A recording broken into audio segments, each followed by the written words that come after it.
আসসালামু আলাইকুম, সবাই কেমন আছেন? আশা করি আল্লাহর রহমতে সবাই ভালো আছেন। আজকে আমি আপনাদেরকে একটা সাধারণ সবজি ভাজি রান্না করে দেখাবো। ঘরে যে সবজি ছিল সেই সবজি দিয়ে রান্না করব। আমার ঘরে ছিল ফুলকপি, আলু, শিম, এগুলো দিয়ে আমি আজকে রান্না করব। তো প্রথমে কড়াইতে তেল দিয়ে দিলাম, তারপর একটু গোটা জিরে ফোড়ন দিয়ে পেঁয়াজ মরিচ কুচি দিয়ে একটু ভাজা ভাজা করে নিব।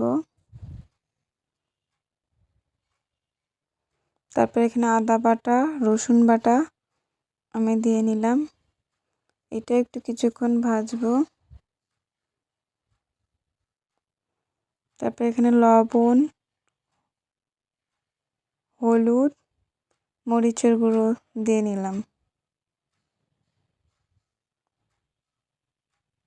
এটা কিছুক্ষণ একটু নাড়াচাড়া করে আমি সবজিগুলো দিয়ে দিব।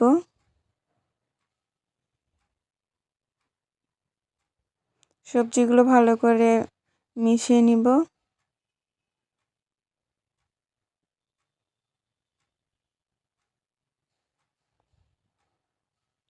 সবজিটা ভালো করে নাড়াচাড়া করে এখানে আমি এখন টমেটো কুচি দিব।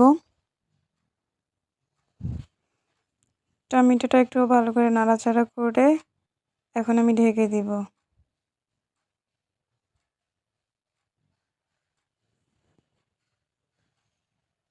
ঢাকনা খুলে আরেকটু ভালো করে নাড়াচাড়া করে নিব, দেখব যে সবজিটা সেদ্ধ হয়েছে কিনা।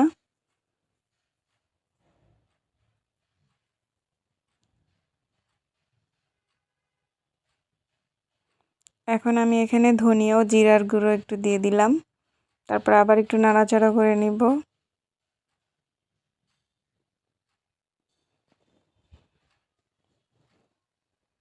তারপর আমি আবার 5 মিনিটের জন্য ঢাকনা দিয়ে রেখে দিলাম।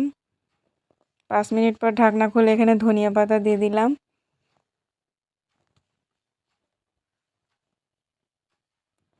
এখন এখানে আবার একটু কিছুক্ষণ নাড়াচাড়া করে সবজিটার মধ্যে তেল বের হওয়া পর্যন্ত একটু নাড়াচাড়া করে নেব।